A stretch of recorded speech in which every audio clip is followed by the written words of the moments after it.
You gotta smile and They're on the air. We're on. then you can see this forever, okay? They're on, Supervisor. Okay, we're on today. Good afternoon, everyone. Today is Tuesday, December 5th, 2023, and we're here for town board meeting. And as always, we're going to start with the Pledge of Allegiance. And Bob, can you take the? You do? Okay. So Taya is going to start the Pledge of. Oh, you know. Okay. So everybody, Bob, can you start the Pledge of Allegiance? Sure.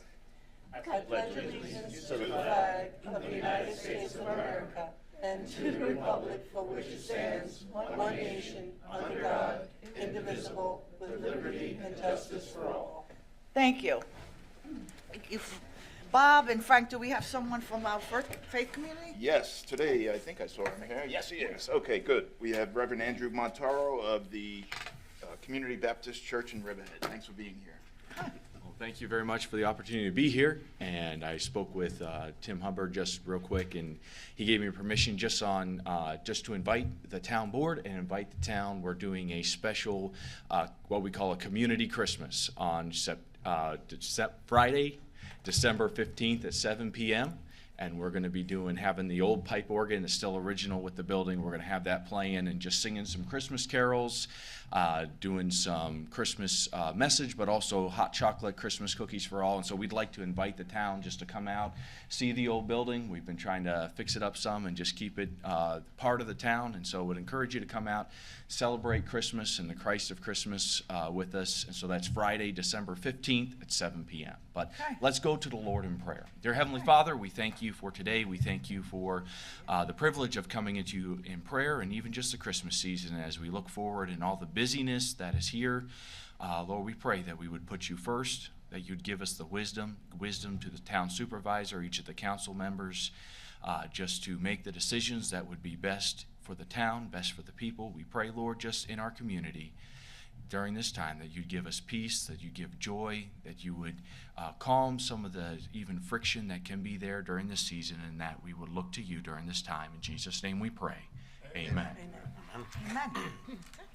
Thank you, Reverend. Thank you, Reverend. And I have a couple of announcements for today. First, I want to thank those who attended, whether you were in person, and I understand there was quite a few remotely, to my final state of address yesterday. It's on the website, Channel 22. Specifically, I want to thank the town board and the various employees who took their time out of their day to attend. And all those behind the scene, we're here at 7:30 from IT. Thank you, working to ensure that this takes off. And it's been my pleasure to lead this town these last 4 years, and I look forward to seeing Supervisor elect Hubbard continue to move Riverhead forward. Residents are, second announcement, residents are urged to consider participating in the upcoming Riverhead Comprehensive Plan Update Public Works taking place this Wednesday, next Wednesday, December 13th from 6 to 10. Next Wednesday, December 13th from 6 to 10 in the town board room that's right here. And the comp plan update process relies upon input from everyone, town employees, the entire community, law enforcement, businesses, and all interest groups. So we hope that you consider sharing your recommendations and be part of this process. Lastly, this coming Saturday, December 9th, is our annual Riverhead Lions Parade, downtown Main Street. It begins at 3 p.m. It's followed by the Riverhead Bids annual bonfire. It's behind the town square, the bonfire. It starts off on Court and Osborne, right in the corner of, right across from the Salvation Army. And it's going to travel east on Main Street, and it's going to turn on McDermott Avenue, and it's going to end at the riverfront. And after the parade, and once you reach the bonfire, you're going to enjoy free hot chocolate. I hope you can make it there. And be beside a warm bonfire while you're talking, taking photos with Santa, which are free. And we hope to see everyone there. It's a joyous event, and I've been going every year, and we want to thank the Santa Claus who's been doing this for the last, I believe, 3 years.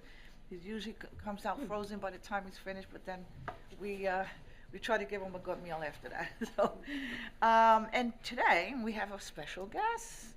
All right, we have Taya. She's 8 years old, and she's a third grade student at the Aquabog Elementary School, and I'm told she adores her teacher, Miss McLeod, and She has been complimented for her inclusion of all children at school, and that's a great thing while she plays, and that's a great tribute to have as a young child. And Taya enjoys participating in the running club. She loves arts and crafts, and most of all, she loves dogs. And she did get a dog today, right? Taya, what do you tell us a little bit about what you saw today, if you want, and you don't have to. I went to the Highway department. highway department, the water department, and the police department. And I learned how water gets delivered to your house and how they plow snow off the roads at the highway department. And then when I was at the police department, I saw all different gear and equipment and stuff. Yeah, to keep our town. And Taya is the granddaughter of retired Riverhead Police Department Lieutenant Bob Pica, and also the current payroll supervisor who's been here for many years, Melissa Pica.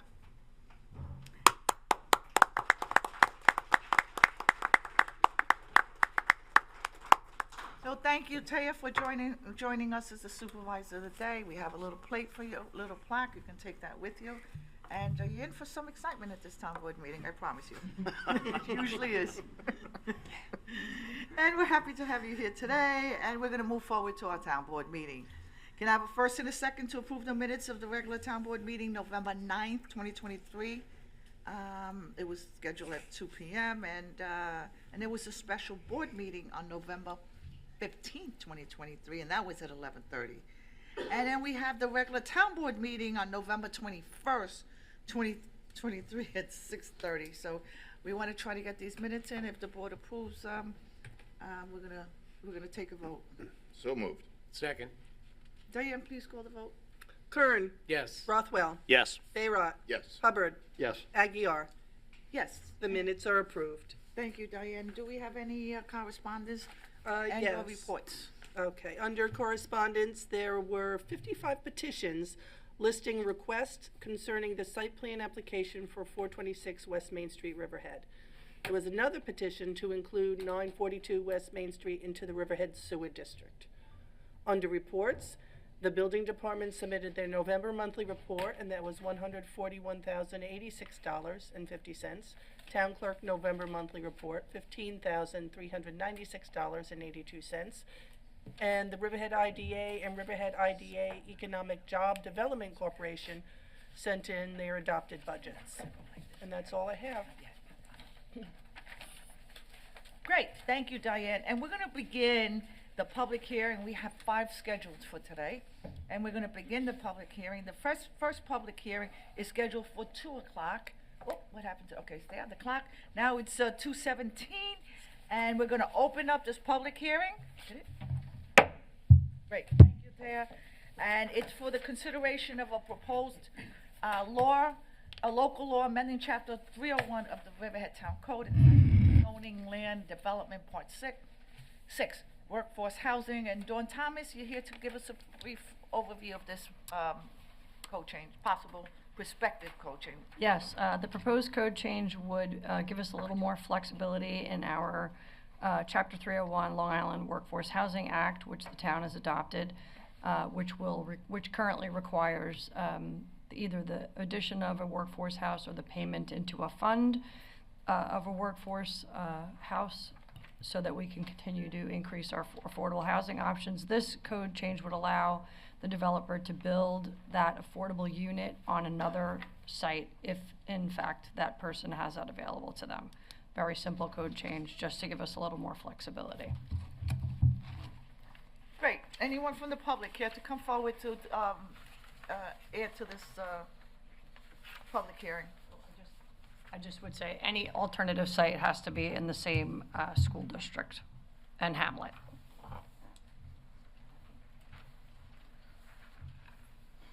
Nobody? Anyone online? Really? Wow, this was a short public hearing. Anybody from the board want to comment on this? Straightforward. Straightforward? Okay. Yep.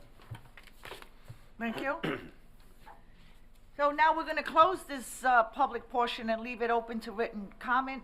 We're gonna leave it open until close of business day on December 15th at 4:30 at the town clerk's office. And we're gonna move on to, I think we have a second one. Yes, Dawn? Oh, Next public hearing. oh, I thought you had something to just say before. queuing up. Before we closed it, okay. Did she bang the gavel? No, not yet. We'll have to open up the second one. She'll bang it when we open it up. Okay.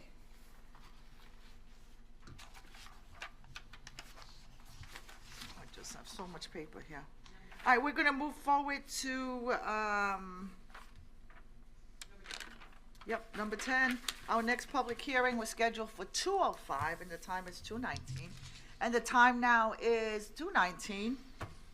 Great, thank you. And we're now gonna open a public hearing for the consideration of a proposed local law to amend chapter 301 of the Riverhead Town Code entitled Zoning and Land Development, article, 51, and it's wireless communication towers and antennas. Dawn Thomas is gonna be with us again to introduce this topic also. Thank you, Dawn. Good afternoon again. Good afternoon. This is an amendment to section 301-276 of the town zoning code entitled Wireless Communication Towers and Antennas. This is really just a continuation of our efforts to simplify and streamline things in Department of Economic Development, Planning and Building, and it eliminates the need for a full site plan for the construction of cell towers and equipment. Rather, it's a building permit, and it just requires a mount analysis report, structural analysis report, RF EME compliance report prepared by a licensed design professional. Those would be submitted as part of a regular building permit application. Is this more or less if there's like an additional added to a pre-existing tower that they don't need to go through the whole form? It's really about Correct. just adding more usage on an existing tower that they don't need to go through the whole Correct. site plan. It's already there, pre-existing. It's just Correct, makes it simpler for the building department. correct. Okay, anyone from the public wanna come forward? Okay. Anyone from the board?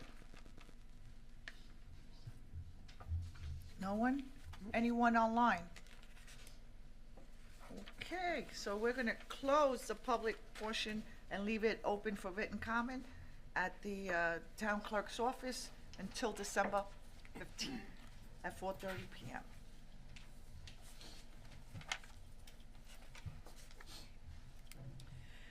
Okay, moving forward, our third public hearing for today was scheduled for, oh, she's getting too good at this. You just woke everybody up at the. Yeah, everyone gets louder. We still have two more after this. So the meeting was scheduled for 2:05, the time is 2:21, and we're gonna open a public hearing for the consideration of proposed local law to amend chapter 231 of the Riverhead Town Code entitled Fire Protection. We have Fire Marshal Craig Sidis with us today, and good afternoon. Can you please overview this topic for us? Good afternoon. So we're amending Chapter 231-24, which is titled Interference with the Fire Department and the Fire Marshal and CEOs. And we're adding Section C, which states that no person shall reset a fire alarm in a commercial or multifamily building without approval from the fire chief, fire marshal, fire department officer in charge, or a CEO. It also requires that a sign will be posted by the fire alarm panel stating that it should not be reset. And Section D, this will not apply to single one and two family dwellings. They shall be exempt. The issue is that some commercial businesses have been resetting their fire alarms prior to the fire department arriving, in which case now the fire department takes them more time to trying to figure out where, what device was in alarm, where in the building that may have been, and what may have caused it. Our fire departments here are all volunteer, which means they're taking more time away from their families, their businesses, and so forth. So, in an effort to make it, easier for the fire department so that they can more quickly determine what the issue is. We do not want people resetting the fire alarms. Most businesses, when we explain to them the reason why they should not reset it, they're good about it. But we have had a few that continue to reset it. And so this will give us something that we can use to put a little teeth to it. Thank you. So I have a question. Is there a fine attached to this if you have a repeat offender? We would be writing court appearance tickets to somebody who is a repeat offender. Because it's unfair to the volunteer. Correct. And also, I'm just curious, you have 4 different people that a company could go to. Is there, one in particular that you start with, and if you can't? Well, no, so when the fire alarm goes off, generally it's the fire chief that's responding. Okay.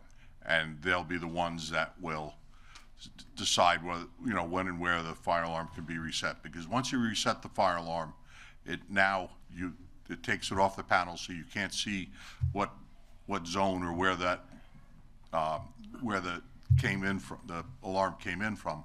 But also, the lights on the devices now are reset. So normally when a device goes into alarm, it's showing a red light or a blinking red light so that the fire department can confirm which device went off. So then whoever responds would. Right, and once they've satisfied that they know and there isn't a problem, they can, then have the fire alarm reset. And whether that's the chief or the officer in charge, if the chief isn't available, or a fire marshal, should we also be on scene assisting the fire department, but we wouldn't reset it without checking with the fire chief first. Understood, thanks. So they can put it in silence mode, which still allows the chief to determine exactly which room. So if you go in a nursing home and you don't want it continuously ringing, you can put it in silence mode, but they'll know exactly which room set it off. Correct. But once you reset the system, then it basically erases everything. And short of going through the fire alarm company, it's difficult to recover that information. Great. Anyone from the public want to come forward? Do we have anyone online?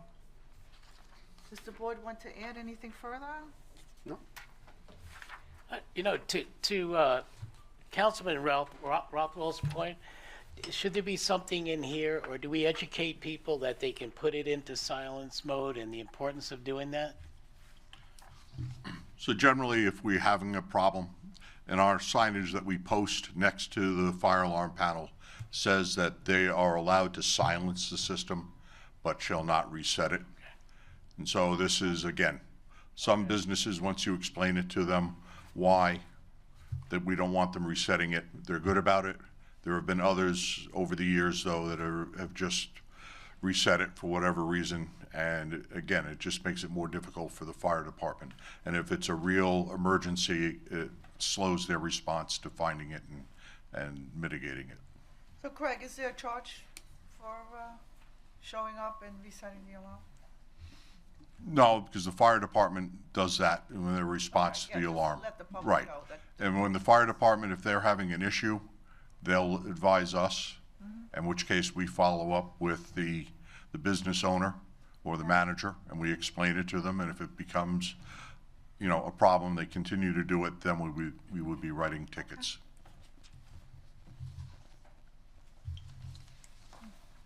Okay.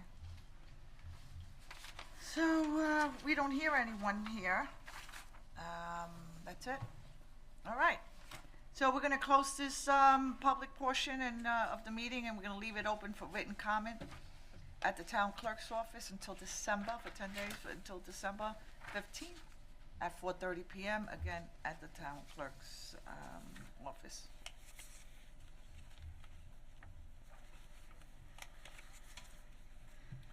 Okay. So we're gonna move on. Our next public hearing for today was scheduled for 2:10. Whoa, 2:28. The time now is 2:28, and we're gonna now open the public hearing for consideration of a proposed local law to amend chapter 301 of the Riverhead Town Code, zoning and land development. Oh, we got Roman numerals here. I think I can manage this one. Right. L is 50, X is 10, and a 5 with a 1 in front is 4. So we got 64. So we got that. And that's concerning mortgage in default. Then the town attorney, Eric Howard, we're going to introduce the topic for us, Eric. All right, thank you, Supervisor. This amendment is simply to amend the fee for registering in the mortgage in default registry.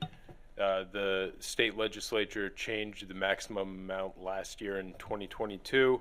This just brings our code into consistency with New York State real property actions and proceedings law, and it makes another minor change clarifying when the obligation for the mortgage servicer to file the property as being in default arises, and that being when they commence litigation or file a list pendants against the property. Okay, thank you, Eric. Anyone from the public want to come forward? Good afternoon. Good afternoon, Mike Foley, Reeves Park. Eric, in regards to the change in fee, so the maximum fee now by New York State is $75, not $200. Correct. Okay, and it is paid every 6 months until the mortgage is removed from Liz Pendants. It's an annual fee. They have to pay it annually. It says semi-annual. The amendment to the real property actions and proceedings law made it a $75 maximum annual fee. We were holding off on this code change because there's currently a bill pending to increase this back to $500 so as to be consistent with what New Jersey does. But since our prior mortgage in default registry consultant went out of business because of the fee change, the new one that we're bringing on, I felt it would be appropriate to make the change, up until the time that the state legislature passes the new revision. Thanks. On Section 8, they talk about the citation can be written by the town's code enforcement division. What is the parameter of the fine? What's the maximum? What's the minimum? So it would be treated as a fine under Chapter 301, which would be a maximum of $1,000. On a first offense, it can go to $1,000? It goes from 0 to up to $1,000. Okay. The Section B, where you have underlined the mortgagee declares its mortgage on a particular parcel of real property be in default as evidenced by the filing of Liz Pendants. The Liz Pendants is normally 91 days after it's in what word am I looking for? Arrears.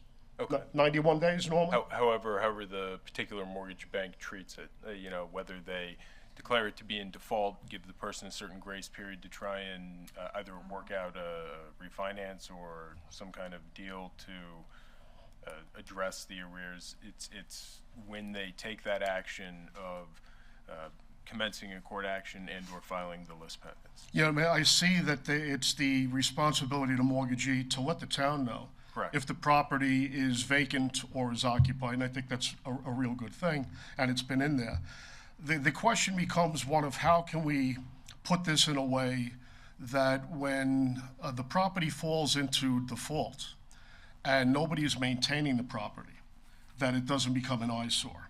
So I guess the question is there some kind of a connection between the county where the records are stored and the town that can look at properties that might fall into a bad condition so that we can serve the mortgagee with the responsibility to cure it?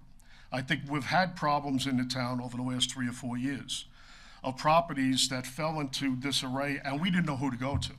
So do you see a way of this expediting the possibility of us being able to work more closely with the county to determine the properties that could fall into default so that we could be more proactive on fixing it before we have to go through all the court situations? Well, so typically when we either get a complaint or when code enforcement is out and they notice a particular property that looks overgrown or vacant or just not maintained, they'll come back and they'll cross-reference the address with the registry that's set up by our registry consultant. If it's been registered, the mortgage bank will have a property maintenance company on file that we can contact to get the property cleaned up. If it's not in that registry, we can do an internal search as to whether there's been a mortgage foreclosure action commenced or if there's any other if there is a list pending on the property, at which point we would get the information for the mortgage bank, and then we would send that information to our consultant, and they would reach out to the mortgage bank about their obligation to file. I was just gonna say, if the mortgagee isn't letting us know, then the mortgagee should be held accountable with some Right. fine that we're talking about on the property as well, right? Right. Good, thanks, Eric, thank you. welcome.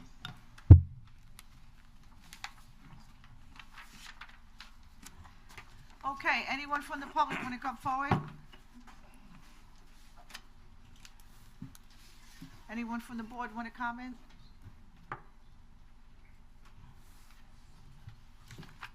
Okay, we're going to close this public portion of this meeting, and we're going to leave it open for written comments until the close of business day at 4:30 p.m. on December 15th at the town clerk's office. Okay, for our last public hearing for today, it was scheduled for 2:15, and the time now is 2:34.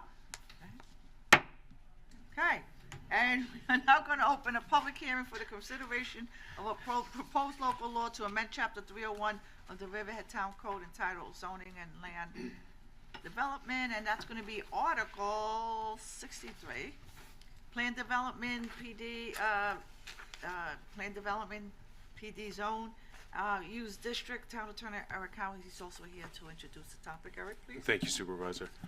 This is an amendment to the prohibited uses at Planned Development Zoning Use District, which is the CDA property owned around the runways. It's pretty straightforward. It includes prohibition of commercial passenger airports, cargo airports, and flight instruction, flight training, aeronautical services, except for more minor activities such as fueling, hangaring, tie down, and parking, which uses would be ancillary to some other permitted principal use in that zoning use district. It would also prohibit the property owner from having the runways listed with federal, state agencies, and would require them to enter into covenants that sort of solidify the prohibited uses on the property. All right.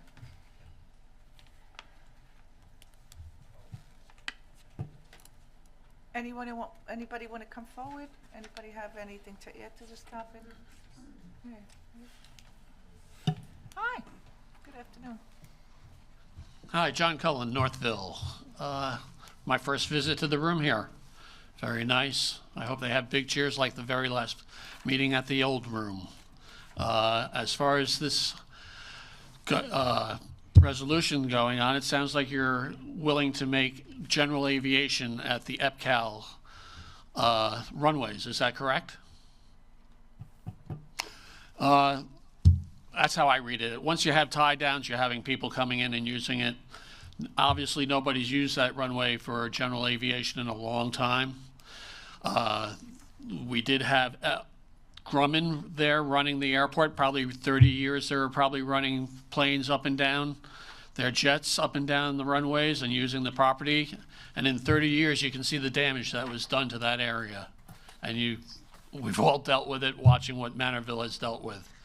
As far as the gasoline coming in for general aviation, that is all leaded gasoline, not unleaded, leaded gasoline.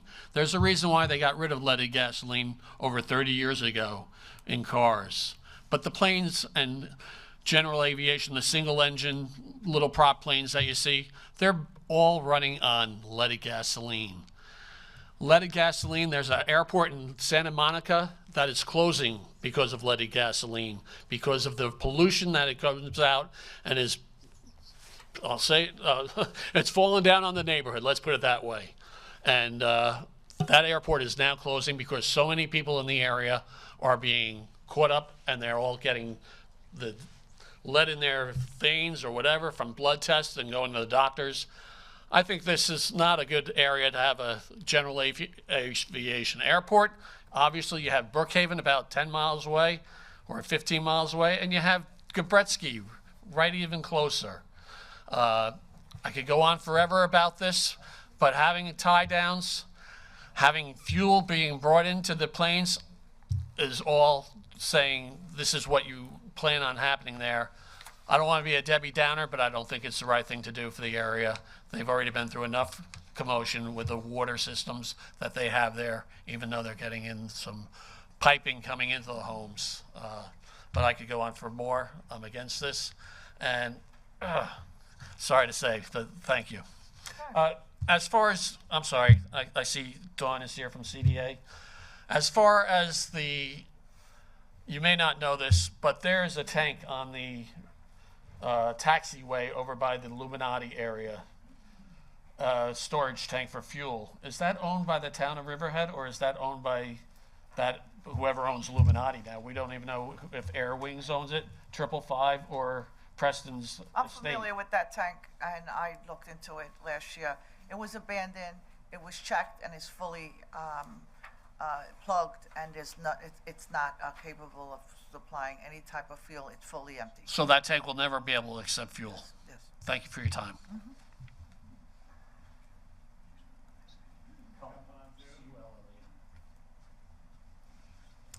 Good day. My first time here. Former Riverhead Town resident. Sorry. Okay. I'm okay. I used to live not far from here. I'm currently a Southold Town resident, but I work very closely with John Cullen, and my name is Teresa McCaskey with the Southold Town Aircraft Noise Committee. I echo everything that John is saying. There is no reason whatsoever to have any type of aircraft at EPCAL. To bring in fuel means huge oil tankers. Take a ride out to East Hampton in the summertime and take a look at all the tankers that are going up and down those streets. You want to talk about traffic, you want to talk about congestion, you want to talk about pollution, bringing in leaded fuel is not the answer. There's POFAs already in that particular area. And there, again, once again, there is no reason to be able to offer general aviation there, to offer having aircraft there, and fueling, absolutely not. Absolutely not. The grounds are contaminated.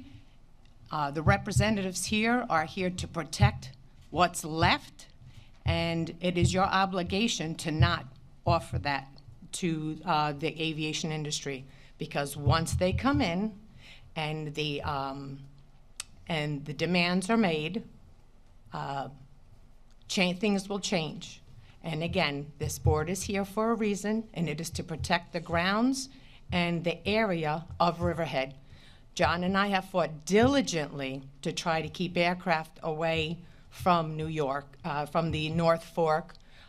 We have gotten some relief, but if you have never lived or been under a helicopter flight path or the current seaplane flight path that comes through Riverhead and jets out through Jamesport and Laurel, let me tell you, I'll meet you down there any day, because it is extremely invasive, intrusive, and polluted. And again, I go back to pollution. So if you're here to preserve and you're looking to make Riverhead a better place to live, find another way, because that's not the answer. And I thank you for your time. Have a good Just to be clear, before you leave, Yep. first of all, my company does fly helicopters for our agricultural production, and so I have been around it, and I know what you're talking about. But this seems to try to prohibit and restrict more of the other, the other types of The primary uses. Yeah. You can't discriminate. So you're saying that you're against us further prohibiting?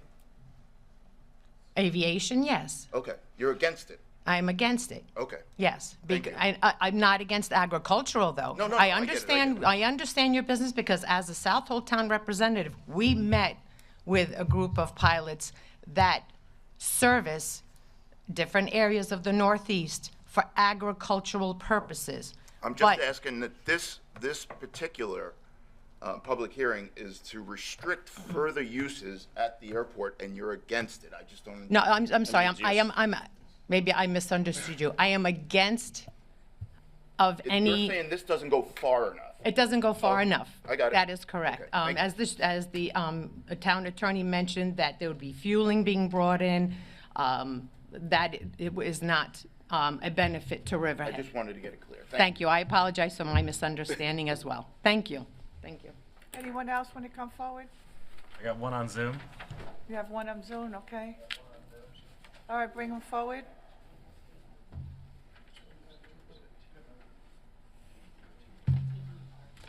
People bringing somebody up. I'll wait for Zoom, sure. Yeah, thank you, appreciate it. You have them up? No, yet, not yet? It's Kathy, she's coming. Oh, there we are.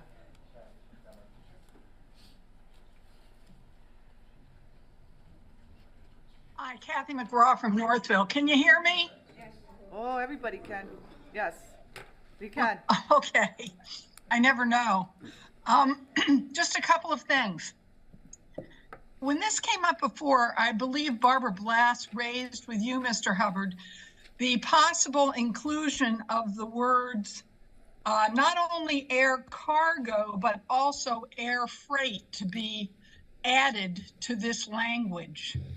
And I have reviewed, I think the town of Southampton recently did some legislation regarding Gabreski, and they included both of those terms, air freight and air cargo.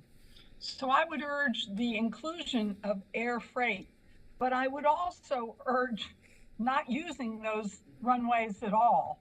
They obviously need a lot of work and a lot of rehabilitation, and I'm in complete agreement with the previous speakers. Thank you very much. Okay. Mike, go ahead. Yes, good afternoon, Mike Foley, Reeves Park. You know, I came here kind of with the reason to applaud the language changes, that we had no cargo air signs up townwide.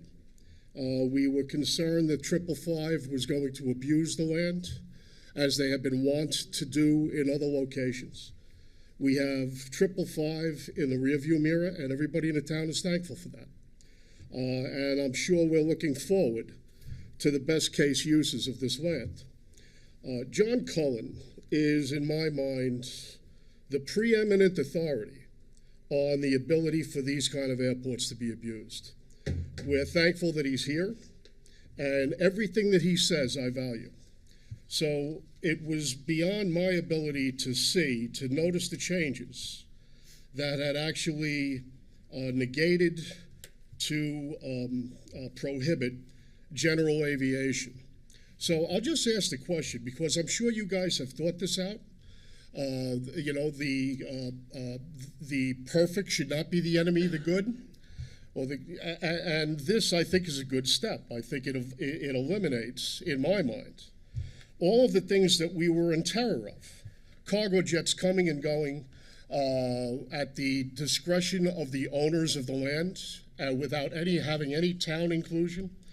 One of the things, and I've spoken to John about this, not in the last week or two, but I've spoken to him before, and he really ingrained in me the importance of keeping the FAA out of all landing strips. That once you let them in, once somebody gets a dime of federal money, we lose control of the landing strips. And I think certainly putting these covenants in there to say anybody that comes in that land has to sign on that they will not attempt to do that is good language going forward. So I'm thankful for the language you have in here, but I am curious. When John talks about the omission of general aviation from being prohibited, what was the thought process in it? I'm just curious, because either it was something that might have been an oversight and you'd reconsider now, or there was something that was on your minds that this could possibly be a beneficial use to the town. So I'm just asking you guys, I'm throwing it out to all of you. What would be the reason of keeping general aviation as a possibility? I understand what Frank said, and Frank, listen, I've seen these helicopters doing their thing on farms for 40 years. And it saves an awful lot of time, and it's targeted a lot better now than it was 40 years ago. And I've got no problem with that. That's what keeps our farmers going. But as far as general aviation is concerned, was the helicopter for agricultural purposes use a reason to keep general aviation in there? Or was there another reason? Or was it not really thought through to the extent that you just heard from John?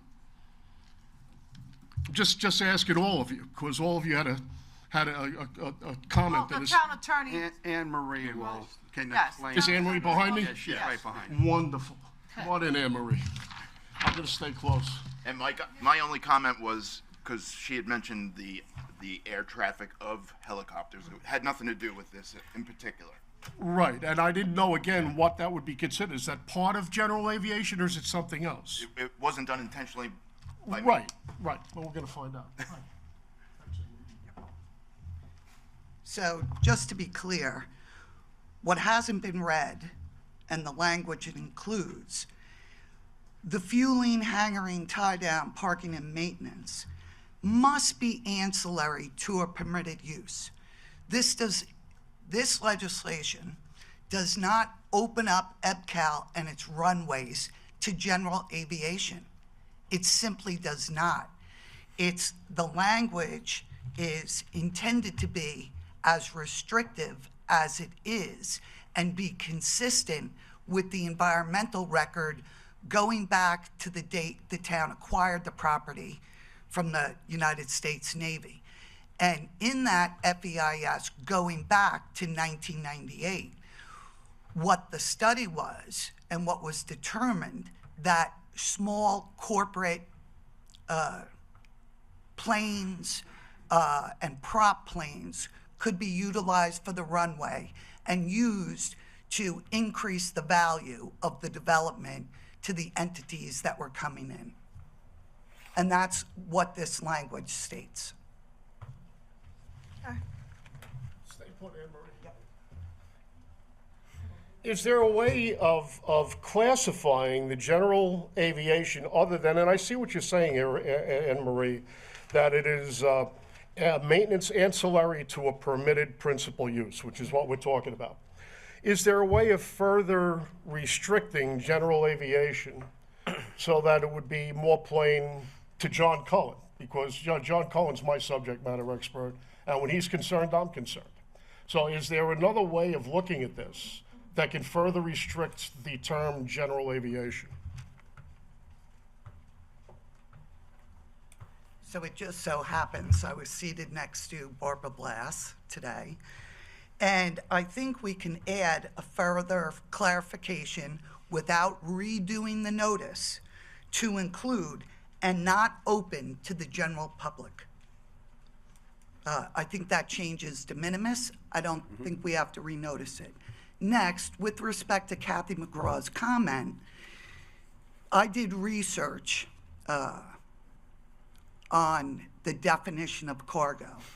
And, I pulled notices and bulletins from the FAA. One, I'll tell you, they issue notice numbers. Notice 8900.512. The term cargo is not defined in a universal manner within FAA publications. The terms cargo, freight, and payload are used interchangeably. That said, I think the town has covered it with cargo, but again, if we add the word freight, it's de minimis, we won't have to renotice it, and we can simply do that. I would prefer that be done. Fine. On both? Yes. Both changes? Yes. General public and Yes. free? yes, absolutely. That's fine. Thank you for the recommendation. Yep. Can I just ask, though, in general aviation, Emery, what about drones? Like, we have a small manufacturer of drones that was on the 10,000-foot runway at some point. Does that come in, does that fall into general aviation use? Drones? Manufacturer, building, testing? I would have to research that.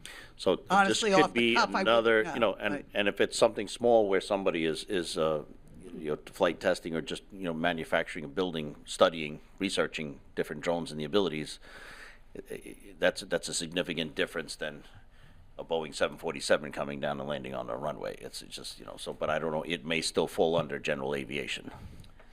Yeah, Anne Marie, I think. But again, it has to be ancillary to a permitted use and not open to the general public. Yep. Great. So you're going to add those two words, and I also think it's very important. Back in 2021, I put the EPCAL property before the Suffolk County Planning Board, and they did have Anne Marie, they did have a ruling. We know that one of the runways, the smaller one, is inactive. Nothing can really happen there. The public should know that. And the second thing is the Suffolk County asked that one of the runways to keep it active, and that was for emergency purposes only. And you can accept that. There's something's happening, a disaster, they want to bring in supplies, an emergency. They don't need permission. They can go anywhere they can, and they can land their equipment. So that's something that I might want to just refer to. I know there was some ruling. I don't know. I don't remember all the particulars. You're going back 2.5 years, but that's something that we should look at, because they did make a designation on the runway, and make sure that everything is aligned with Suffolk County, with what we're trying to do here, what the public wants. So, thank you. Appreciate it.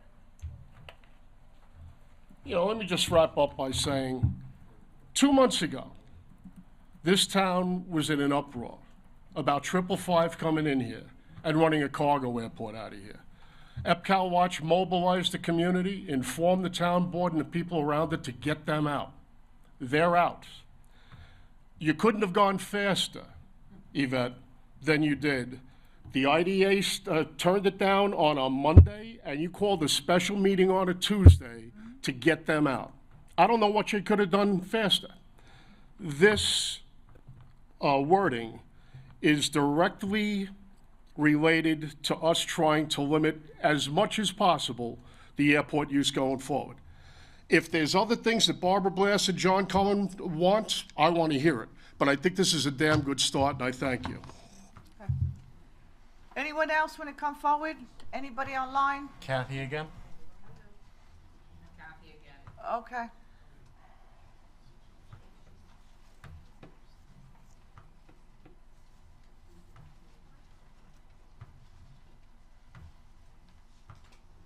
Hi, we're waiting for somebody. Oh, yeah, I heard about Kathy. Yeah, being pulled up first. Thank you. Thanks, Kathy McGraw again. I just had a quick follow-up question to Anne Marie's comments and Mr. Rothwell's comments about drones. If you have a permitted use at EPCAL, which is warehousing, and you were to build 8 million square feet of warehousing, could there be a very good argument that delivery of those goods by drone would be ancillary to the permitted use? And I just want to make sure we're being careful not to let that happen down the road. Thank you. Okay, thank you. Okay. Hi. Okay. Marilyn Banks Winter, Riverhead resident. Okay. And beautiful room. Our taxpayer money was spent wisely. It's a very beautiful and nice room here. And the building is wonderful. I just have a quick question about the not having a general public use for the aviation. Where are these planes coming from? Where are they going to? Is there an environmental study impact that's happening with these planes? I hear cargo planes. As I'm sitting in the back of the room, I'm thinking about my father, Martin Cooper, and he was one of the ones from that he was in the Air Force, and he was the one that actually put the bombs into some of the planes. And I was thinking about leakage. If you're refueling these planes, what's the impact for that as well? Being an indigenous woman to this land, I want to make sure that we are treating the land with, respect, because, in the indigenous world, we say 7 generations to come. So I know that there's contamination underneath there, you know, in the infrastructure, underground infrastructure. So my question is there an environmental impact study that was done prior to us even considering these cargo planes or whatever planes that you have put on the table here? No cargo planes. Okay, no cargo planes. Everybody's assuming And that nothing here they're for coming. the public. Yeah. So it's private industry. So what's happening with that? I'm just not understanding. There is nothing scheduled. They're not here. The birds are not coming. The planes are not coming. Trust me. They're not here. They haven't been here since Grumman closed. And this legislation is to help with that. All right. And if for whatever reason somebody decides that they're going to try to bring some type of aviation, that has to go through a whole process from the county to the planning board, to the town board, to the public. You're so far away. You're generations away from that, if it ever happens. I'm hoping so. Yep, I can assure you that. Being 59 years old, I'm here, but I want to make sure that my grandchildren and children after that, that's 70 years each, they'll be able to live and breathe here in the town of Riverhead. Yep, thank you, Marilyn. Thank you. And we all feel the same way, and thank you. Thank you. Okay, anyone else? One more on Zoom. One Zoom?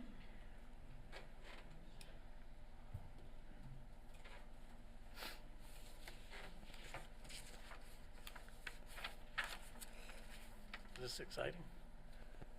It's almost over, that one.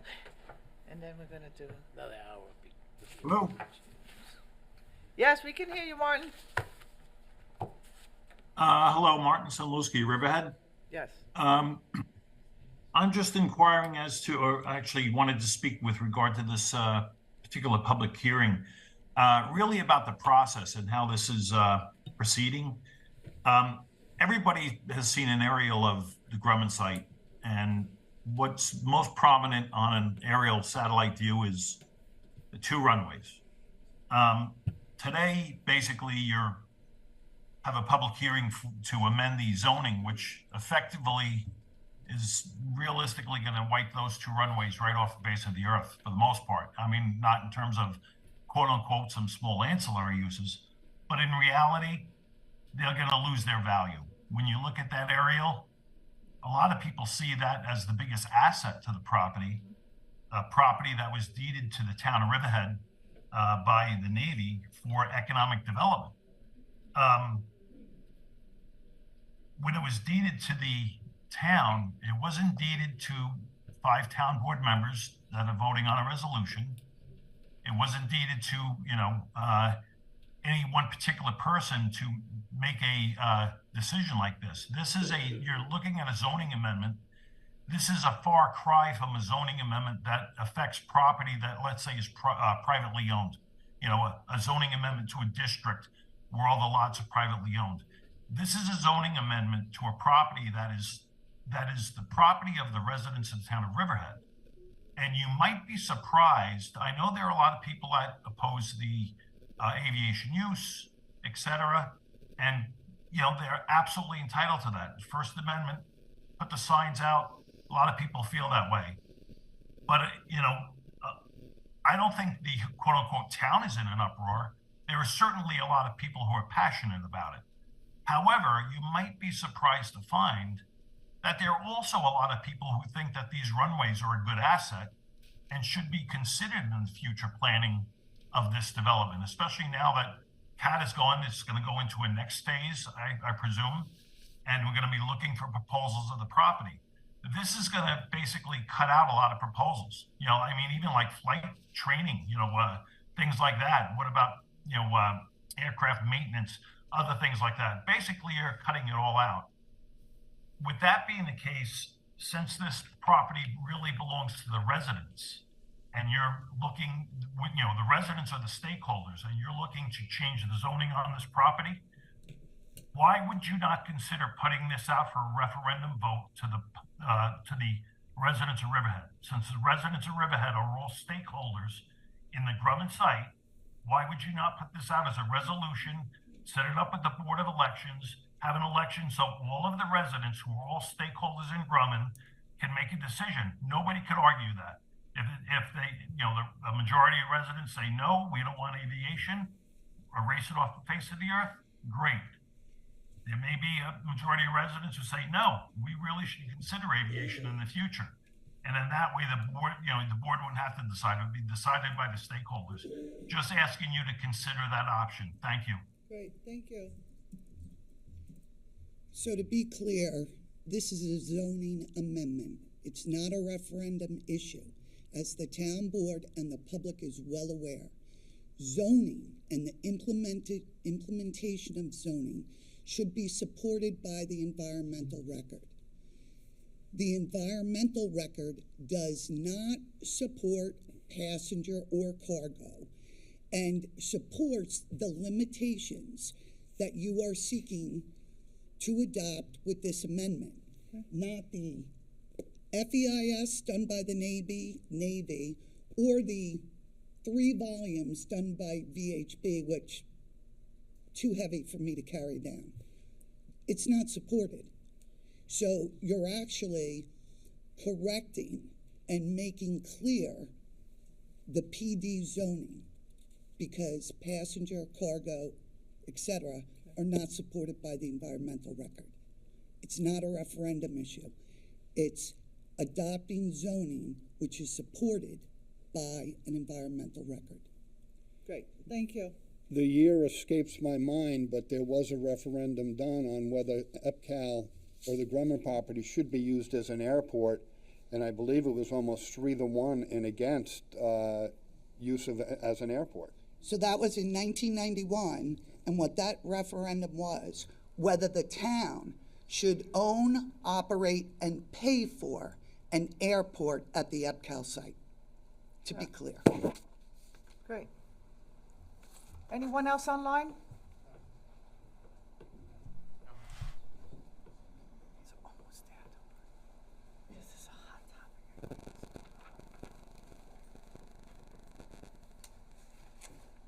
Good afternoon. Good afternoon, Town Board members. Ron Martz from Manorville.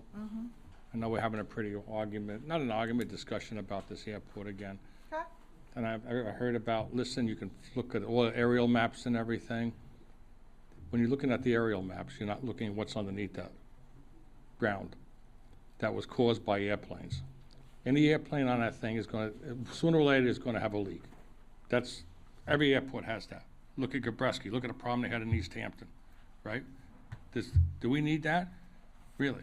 If you think there's not any problems there, come on down to the Manorville Firehouse tomorrow night at 6 o'clock and you'll see the Navy there again explain to us how bad the ground is there, that they did. Want more airplanes there? I don't care if it's a little tiny plane, it's a jet cargo plane, whatever. Sooner or later, there's gonna be a leak. And like the emergency part of it, that's a great thing. In the fire department right now, we use that, Riverhead Town uses that all the time for emergency helicopter landings. That's what it should be used for.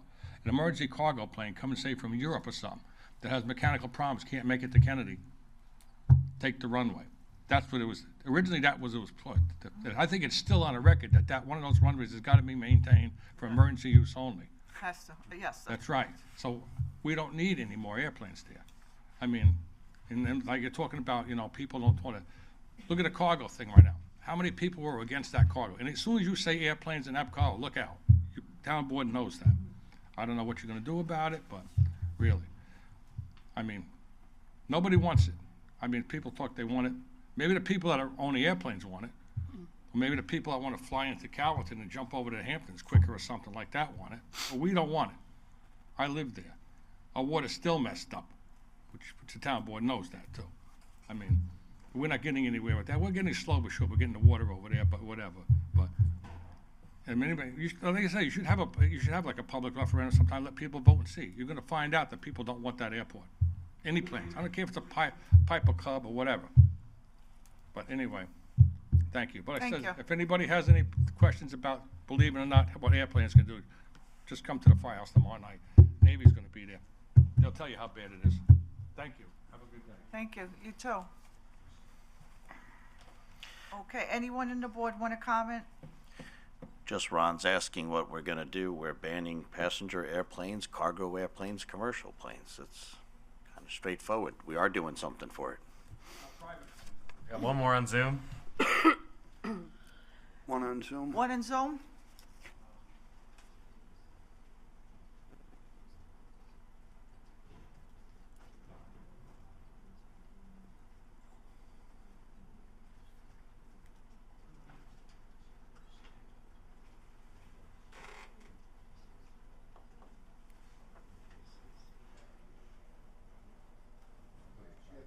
Sorry, this is Takvi Turchin, Greater Calverton Civic Association President. Are you able to hear me?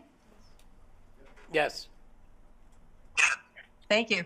My question is, with this legislation proposed zone change, does it include charter helicopter businesses running out of EPCAL?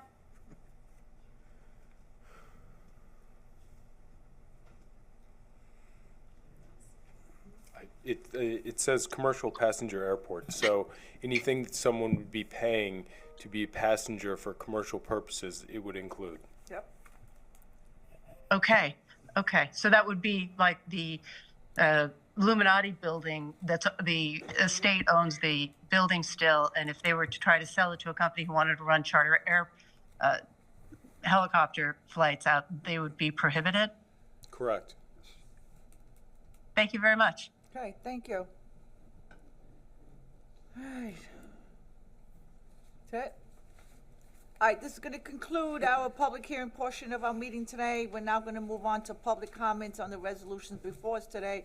And before I ask for anyone to come forward, we'd like to call a resolution off the floor. It was missed from the packet. And I think, Devin, do you have copies of that? Do we have copies?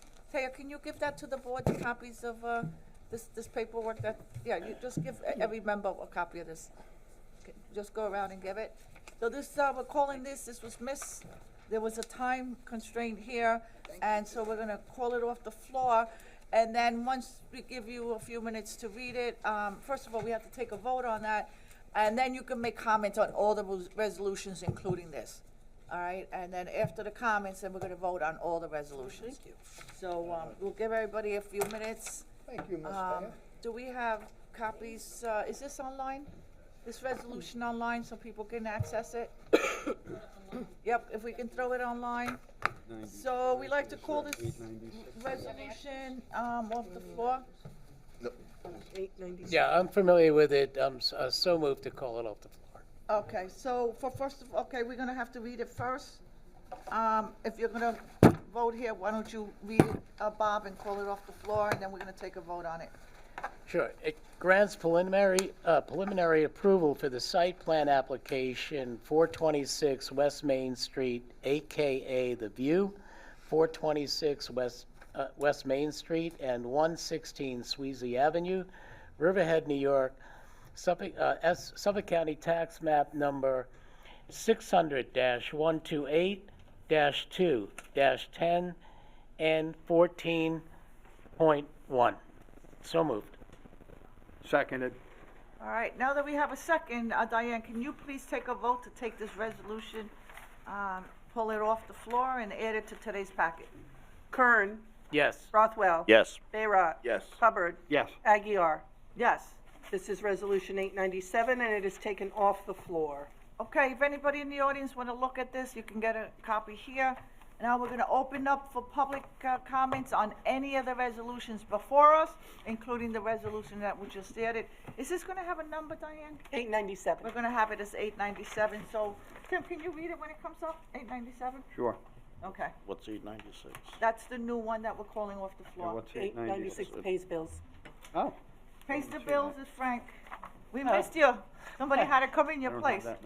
Yeah, that was a late addition. Yeah, we just called it off, and you have a copy, right? Perfect. So, Yep. Yep, so you can read it. Okay. So, do we have anyone to make any comments on any of the resolutions before us today? Do we have anyone online? Kathy. Okay.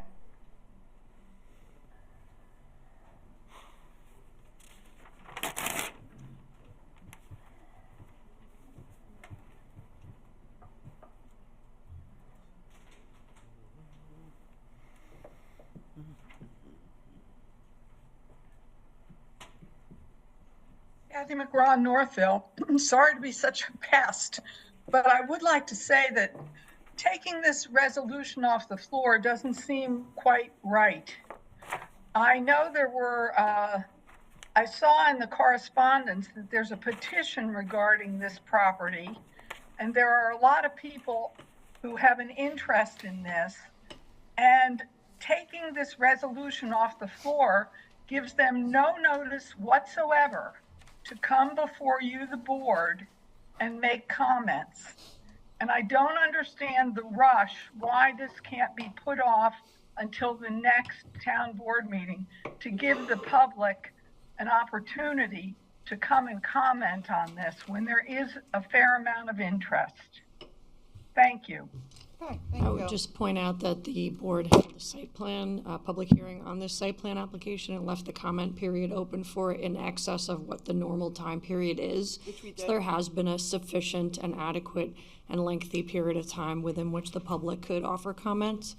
And so any comments that were submitted, and I don't think there were any, would be taken under consideration by the board. But the point is, people are supposed to be able to comment on resolutions. And if you don't have any notice that the resolution is going to be entertained, you have deprived the public of that opportunity. And I don't think that is right. That is a lack of due process. So the due process would have been at the public hearing, which was noticed by the board on October 17th. The public hearing was held on November 9th. The written comment period was thereafter held open for 15 days. Now here we are in December. Town board doesn't have to allow comments on resolutions pursuant to their rules. They do. And I'm sure they've all considered everything that was said at the public hearing. Well, they are breaking their rules if they move forward with this today without giving notice to the public. That's all I'd like to say. Thank you. Thank you. Anyone else? Any comments from the board? Okay. Mayor, you want to say one thing first? You say, call the resolutions, please, to get voted on. Say, call the resolutions to vote on. Okay. No? You don't want to do it? Okay, so we're going to call the resolutions to be what? Voted on. Okay, let's move forward to call the resolutions before us. Okay. Resolution 875. Submission of grant application to Suffolk County for program year 2024 Community Development Block Grant Funding. So moved. Seconded. Vote, please. Kern. Yes. Rothwell. Yes. Bayrock. Yes. Hubbard. Yes. Aguirre. Yes. Resolution adopted. Resolution 876. Acceptance of 2022 audited financial statements. So moved. Seconded. Say vote, please. Vote, please. Vote, please. Vote, please. Kern. Yes. Rothwell. Yes. Bayrock. Yes. Hubbard. Yes. Aguirre. Yes. Resolution adopted. Resolution 877. RVAC budget allocation adjustment. So moved. Second. Vote, please. Say vote, please. Yeah. Vote, please. Kern. Yes. Rothwell. Yes. Bayrock. Yes. Hubbard. Yes. Aguirre. Yes. Resolution adopted. Resolution 878. Water District Capital Project number 82333, 38 East Main Street, budget adoption. So moved. Seconded. Vote, please. Kern. Yes. Rothwell. Yes. Bayrock. Yes. Hubbard. Yes. Aguirre. Yes. Resolution adopted. Resolution 879. Water District Capital Project number 82332, 41 Manor Lane Hydrant Budget Adoption. So moved. Seconded. Vote, please. Vote, please. Kern. Yes. Rothwell. Yes. Bayrock. Yes. Hubbard. Yes. Aguirre. Yes. Resolution adopted. Resolution 880. Ratifies waiver of fee for use of showmobile for tree lighting at Town Square. So moved. Seconded. Vote, please. Vote, please. Kern. Yes. Rothwell. Yes. Bayrock. Yes. Hubbard. Yes. Aguirre. Yes, we have over 500 people there. Thank you, Jim Werner, Werner Nursery. Yeah, it was great. Great day, and it was bigger than last year, and it's our second annual, and we'll see you next year. Yes. Resolution adopted. If this was voted down, would the tree be turned off? Just trying to figure out. Mr. Scrooge, keep your comments to yourself. Ebenezer Rothwell. Resolution 881. Accepts donation from the Riverhead Moose Lodge for the Riverhead Police Department K-9 units. So moved. Second. Vote, please. Kern.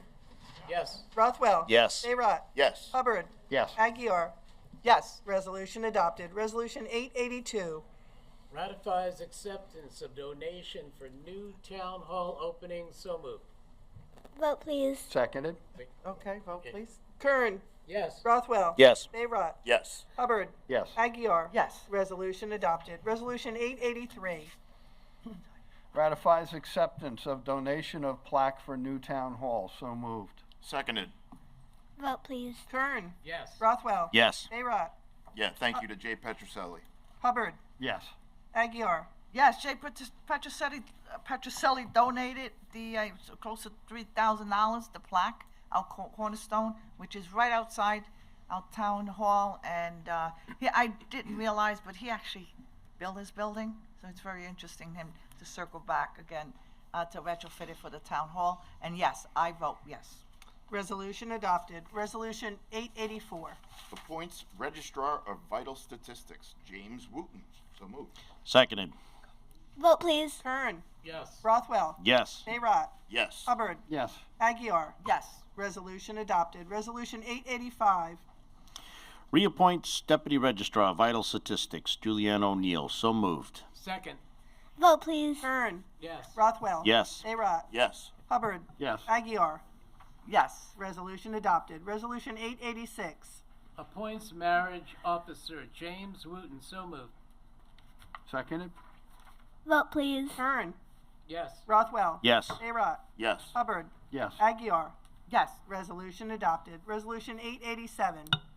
Appoints member to the Board of Assessment Review, Acevedo. So moved. Seconded.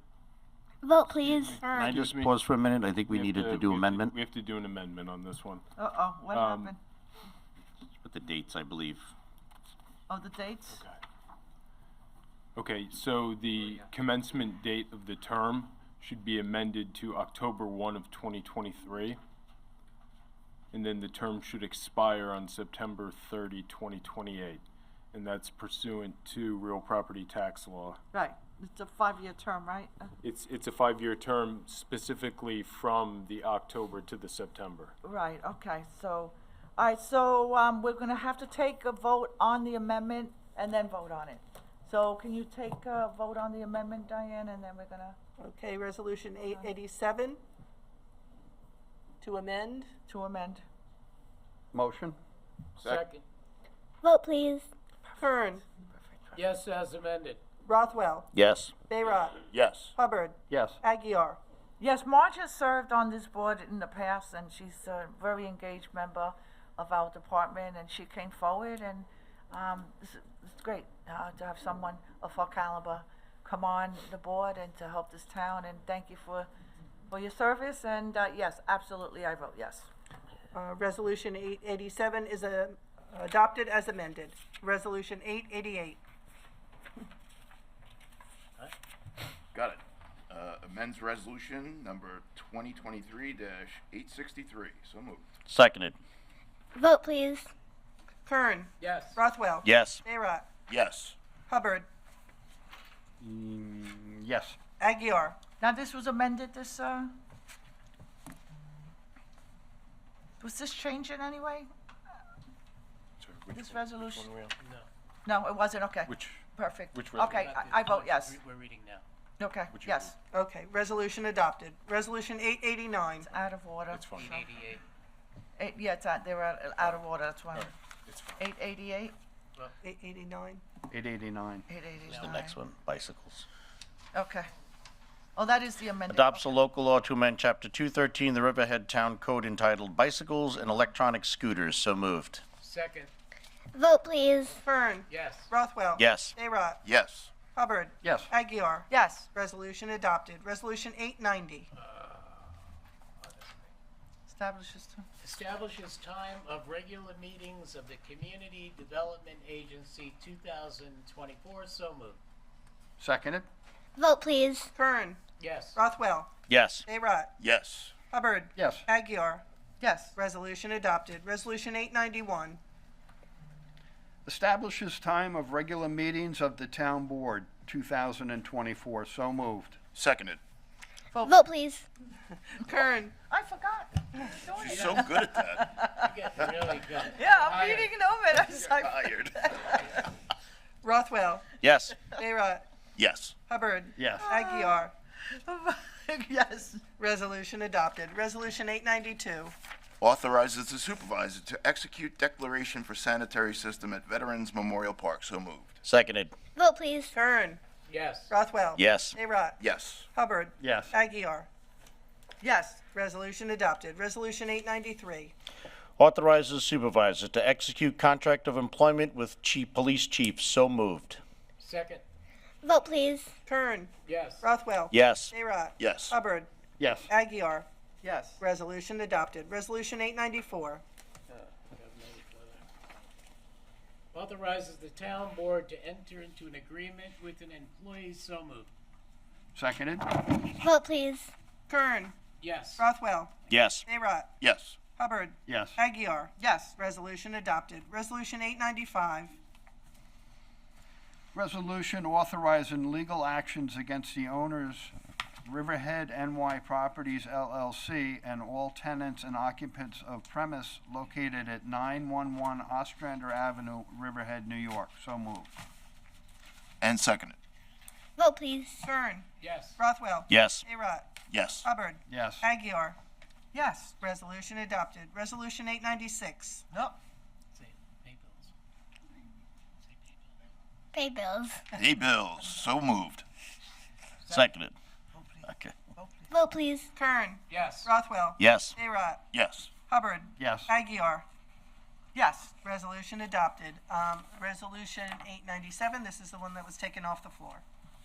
Grants preliminary approval for the site plan application, 426 West Main Street, AKA The View, 426 West Main Street and 116 Sweezy Avenue, Riverhead, New York, Suffolk County Tax Map number 600-128-2-10 and 14.1. So moved. Seconded. Vote, please. Kern. Yes. Rothwell. Yes. Arot. Yes. Hubbard. Yes. Aguirre. Yes. Resolution adopted. This is taking an area that's very blighted, has been provided very little attention in the last 20 years, very, very little attention. And this is finally going to bring this area about. It's going to make it vibrant. And we want to thank Dave Gallo and his team and CDA for supporting this. This is something that we needed in that area. It's in our, right outside our downtown, and it's a great project. It's going to be beautiful, and thank you again for believing in us. Absolutely, I vote yes.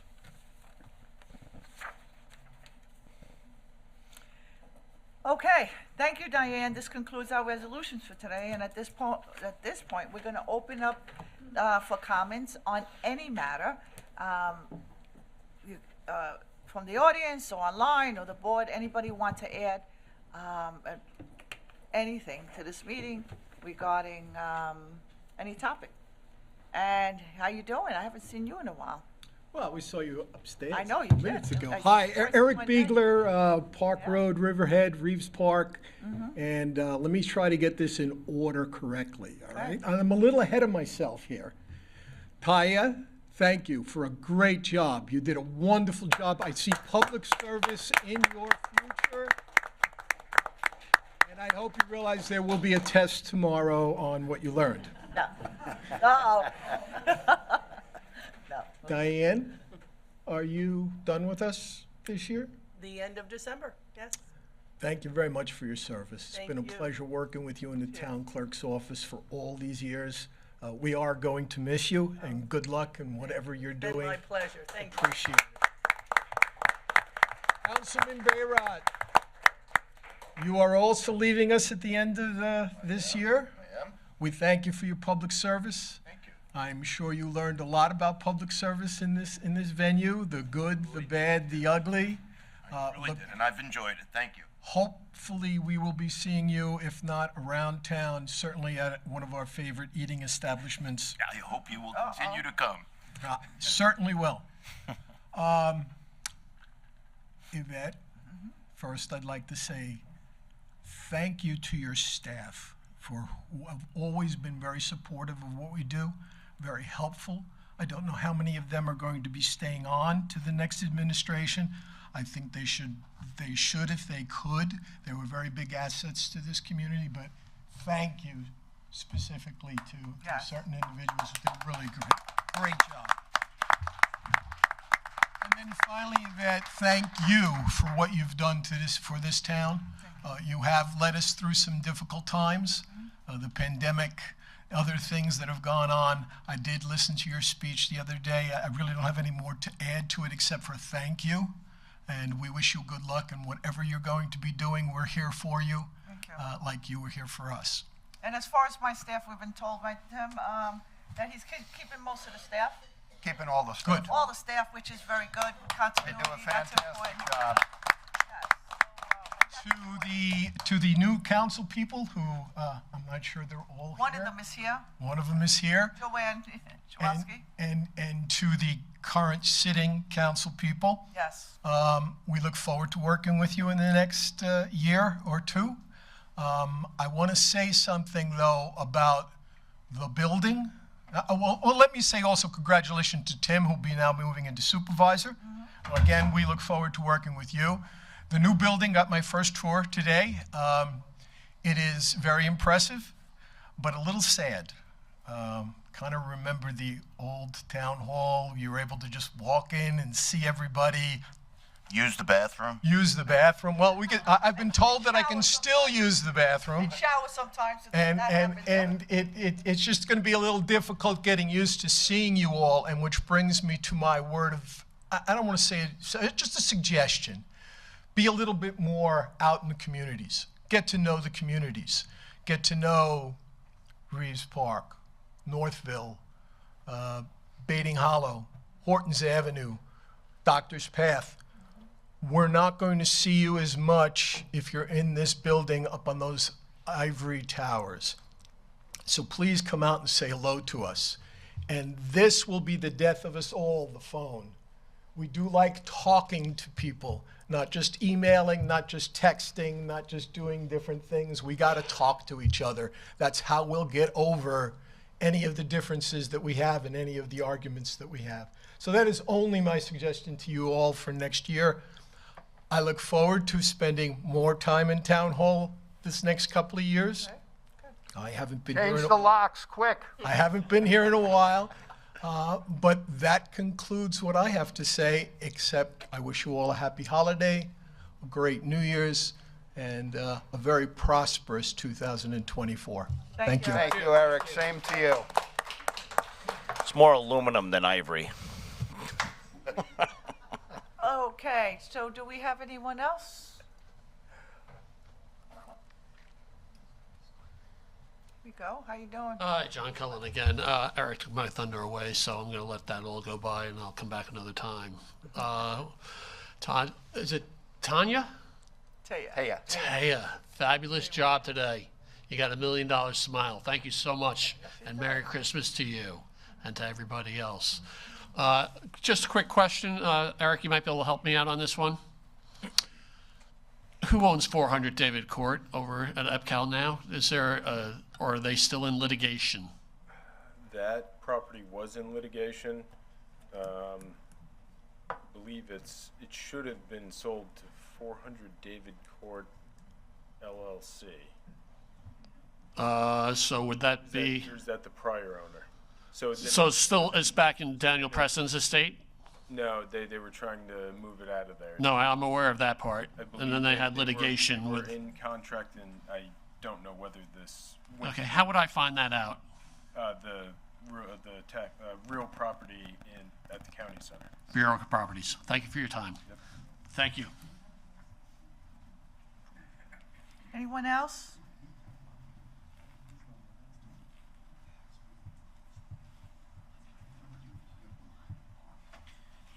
Make announcements. Yeah. Give me a second. Let me just get through this if you don't mind. I just make two myself. This makes such a loud echo when you hit the board. It's a good drum, though. It is. You know, It is. play the drum. Oh, I don't even. Oh, sorry. Barbara Blass, good afternoon. Congratulations to you, Taya. You did a wonderful, wonderful job.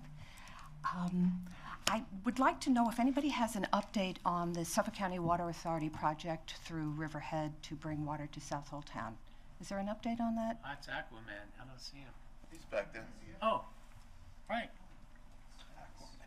So I thought he was a water boy. No, it used to be Yes, no. Superhero. Frank from the Water District, no. As far as I know, there's been no update that I'm aware of. Do you know of anything? I don't, but I was concerned about what I read in the comp plan update, and I'm sure Councilman Kern and Councilman Hubbard are aware, because a goal that's in the draft document, a goal says improve the efficiency of the existing town water supply system and ensure its ability to expand to address future demand. That sounds very reasonable. I think we could also be able to support that. But one of the recommendations to implement that is goal 2.4. Recommendation 2.4. Coordinate with the Suffolk County Water Authority on future projects. And the only thing that's written underneath that recommendation is Suffolk County Water Authority plans to install a new water main within the town of Riverhead to supply the North Fork. First of all, I think the North Fork part is a little bit misleading because it should be to Southold and points east, but it kind of makes it seem like we have a benefit there, okay? I should put my glasses on. We don't live here. Correct. This project is slated to start in the near term, and that's why I asked for the update. That's what this says, and this was a draft from November 21st of this year. The route proposed, which we all know, is along CR 105 to Hubbard Avenue to Peconic Bay Boulevard to Southold Town at Laurel Lane. Suffolk County Water Authority may install a pump station on property it owns along Pier Avenue in Northville, if needed in the future to supply more water. Again, it almost makes it sound like, oh, they would put a pump station in Riverhead. It's for Riverhead's purposes. So I just wondered, generally, a comp plan is community-driven, and I wonder who from the community thought to articulate that goal and recommendation, because I don't know of anybody in the town of Riverhead that I've spoken to anyway. I'm sure you've spoken to a lot more people than I have that actually support this project. You mean support bringing the water through? Through the town of Riverhead. Right. To Southold Town, and there is not an iota of benefit to the town of Riverhead that I am aware of. Maybe you know. Councilman Rothwell, you're reacting. Do you know of a benefit to the town of Riverhead? No, I do not. Okay. Anne Marie's coming up. Okay, thank you. So that section 2.4, I'll work with Dawn, should be, quote, reworded and addressed. While Suffolk County Water Authority proposed the pipeline and main through the town, in a meeting with state officials, town officials, including Legislator Krupski, Assemblywoman Giglio, the Water District Superintendent, and myself recommended, rather than a pipeline through the town of Riverhead, that the town of Riverhead, through its water district, would provide an interconnect instead. And Suffolk County Water Authority can buy water from us. Correct. So that language should be corrected and made very, very specific. Yeah, absolutely. Next, with respect to Pier Avenue, Frank can address that. That's good to hear, though. Thank you, Anne Marie, for that. That's a great suggestion. Yeah, but that interconnection actually already exists on Peconic Bay Boulevard. They're choosing not to use it, but we could make commitments to serve what they need water for 200 homes. As far as the Pier Avenue one, I don't know where that came into the comp plan, because I know that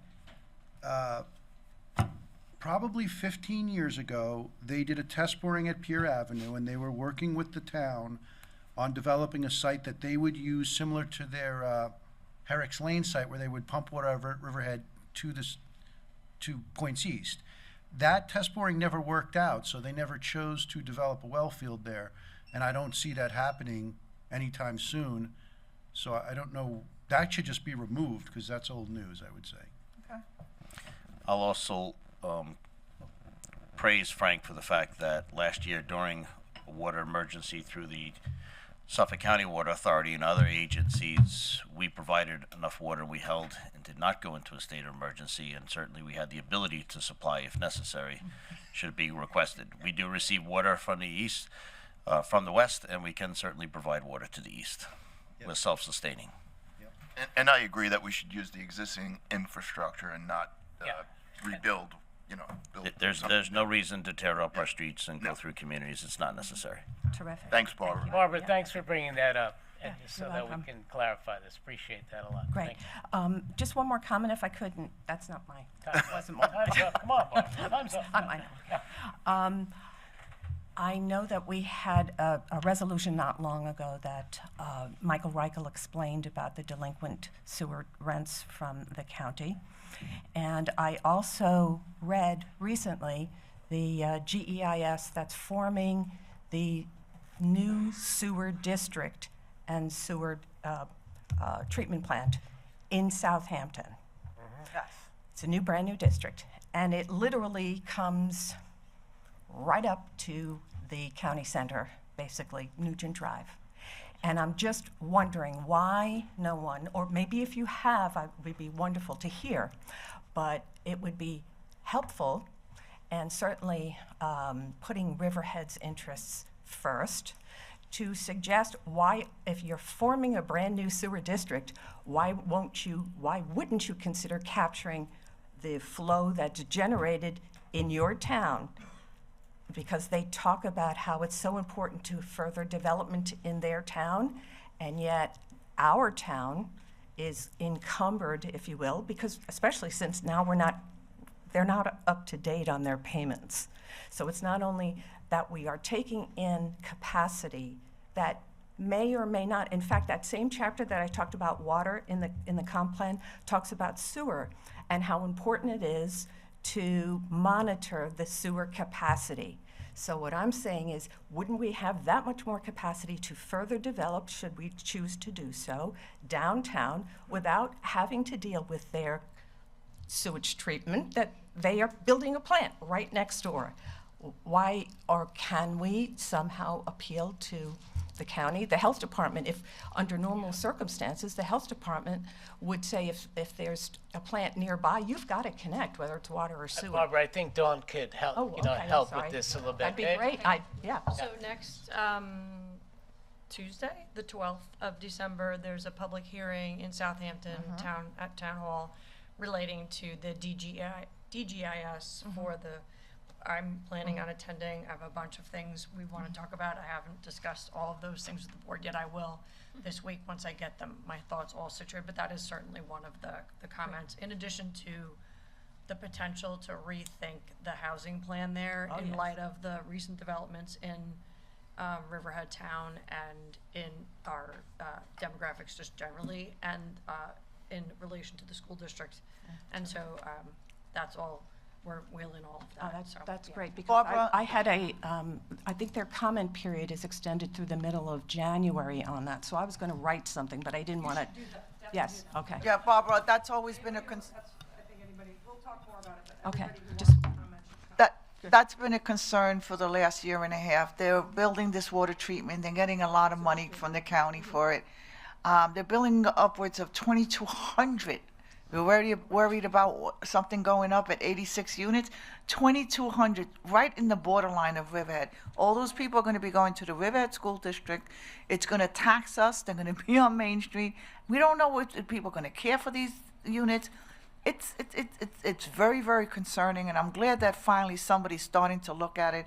And mind you, where are these kids going to go? 2,200 apartments?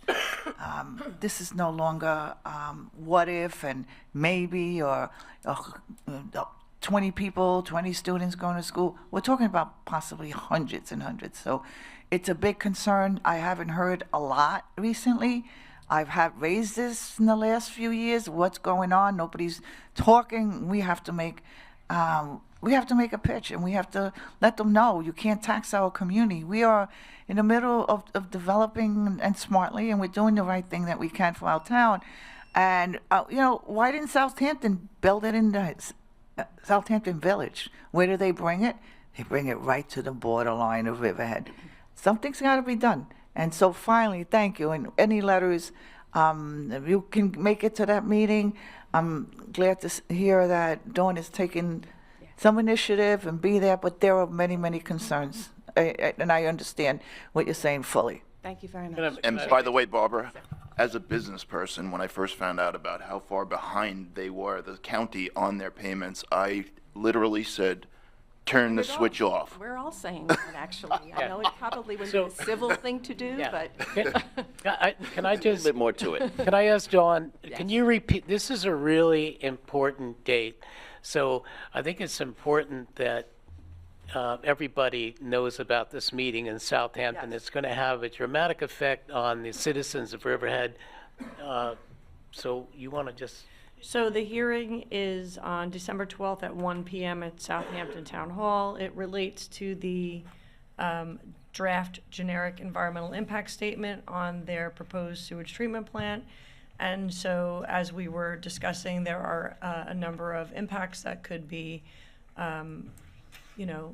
imputed to Riverhead because once they are able to have a sewage treatment plant, the density that's proposed in their Riverside Revitalization Action Plan could be realized, which is, that plan is a great plan. There's good plans to revitalize the area there, but it's about 10 years old now, and so there's a lot that's happened in the last 10 years that really needs to be considered, and particularly their housing plan, we think, needs a relook in collaboration with Riverhead Town, considering what we've been doing, how we've been working together to, improve our downtown, the potential impacts to the Riverhead Central School District, and similar issues. So anybody who wants to learn more about what might happen in Riverside in particular ought to take a look at what's on the Southampton Town website and attend the public hearing if possible, and also comment in writing on that draft generic environmental impact statement. I think we should draft something on behalf of the board, maybe. In public comment, I think that should be done. Is this something that's going to be addressed by Suffolk County Planning Commission eventually? Will they have input It would into have it? to, Yeah, yeah. I think maybe that's a letter that should go out too. Yeah, maybe we should show up there. The town should show up there. I know at the last public meeting that they had on us on the moratoriums, nobody really showed up. I think Anne Marie showed up, all right, but that was it. We should show up there, everybody. Anyone else from the public want to come forward? Do we have anyone online? One online. Can I have two comments? One, thank you to the Community Development Agency for the Rudolph River Run. It was a fun time. Yes, it was. I enjoyed running it. I can tell you for certainty that it is a better car ride from the Tanger Mall down to Main Street. You don't need to run it. But we had an awesome time. It really was great. And so thank you. And the participation to actually see members of your office, Dawn, participating and out there running. And so that was great to see. And thank you for the police for setting everything up, for the guidance on that day. Yeah. I also do want to just make a meeting announcement. The next upcoming meeting for the Marijuana, Cannabis Retail, and On-Site Consumption Cafe Lounges Advisory Committee will be held on Tuesday, December 19th at 6 o'clock. So we do have a town board meeting in the afternoon, and then we'll take a break and convene here for the marijuana consumption at 6 o'clock on the 19th. Thank you. Yeah, now that we have guidance, I think you'll be in a better position, to work around that. So that's To run 4 miles, or we no. First of all, it was there were other employees, town employees. They'll be great. So, Yes. and it was cold and it was raining, but they did it and they finished, and I was proud to see them there. So thank you. Ahead of me. All of them were ahead of me, just for the Yeah, and I know your wife ran and she beat the butt out of you. I heard she came in way before you. She left you in the wind, but you're still trying to catch up. So sorry about that. Okay, so anyone online? No, we don't have anybody online, and we don't have any other announcements, and nobody from the board. Okay, so I think I just have one more item to address, and before me I have a certificate of appreciation from the town of Riverhead, and it states Office of the Supervisor, Honorary Supervisor of the Day. Taya Fusco, and it says, whereas, in both fitting and proper, the supervisor, the Riverhead Town Board, and residents of the town of Riverhead celebrate those individuals who do extraordinary things. And whereas the town of Riverhead is proud of our youth, especially those like Taya Fusco, who go above and beyond in serving our communities with pride, commitment, and dedication. And whereas Taya Fusco is 8 years old and a third grader, and she's a student at the Acrobat Elementary School, and she adores the teacher, Miss, what's the teacher's name? Mr. McLeod, okay. And Taya enjoys doing charitable work for the Simon Foundation and Shop with a Cop for the less fortunate children, and she's been complimented on her inclusion of children while playing at school. And whereas Tanya she's very involved with the canine community and dreams of being a police officer, canine officer.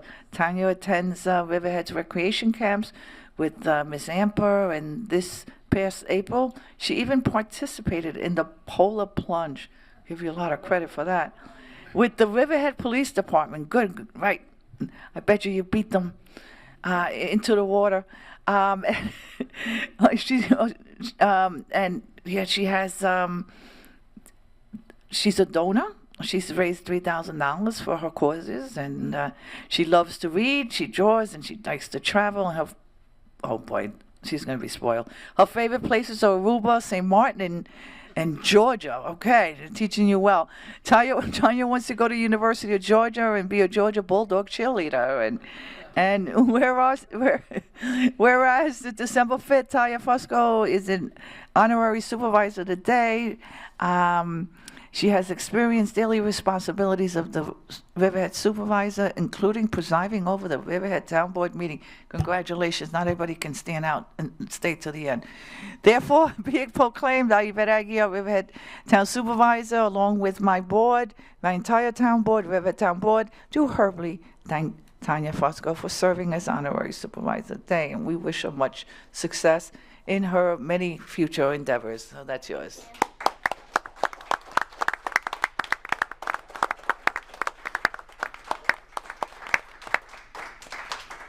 Okay, thank you, everyone. This concludes our meeting for this afternoon. Can I have a first and second to close the town board meeting? So moved. Second. All in favor? All opposed? So move. Everyone, see you with Santa Claus. Stay safe, and want to hit that one more time? Yes, meeting is closed.